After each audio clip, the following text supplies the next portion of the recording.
How to fix Bigo live stream buffering problem. Hey guys, welcome back to our channel. In this video, I'm gonna show you the procedure on how can you fix Bigo live stream buffering problem.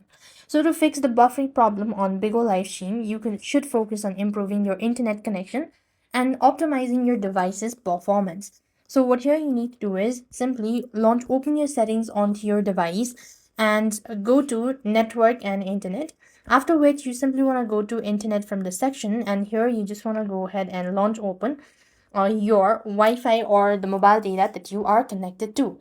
And you could here, what you need is you could go ahead and disconnect and then restart your router at the same time. That can also be able to help you with the buffering problem.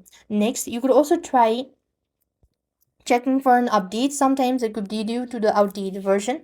So on the search bar, you simply want to go ahead and locate or find Bigo Live, and then you could update the app to the latest version. That can also be able to help. If nothing works out, then also what you could do is restart your device, as sometimes temporary glitch can be fixed with restarting your device, and that is how you should be able to fix your Bigo live stream buffering problem. I hope the video was helpful. Make sure to like, share and subscribe. Thank you for watching. See you in the next video.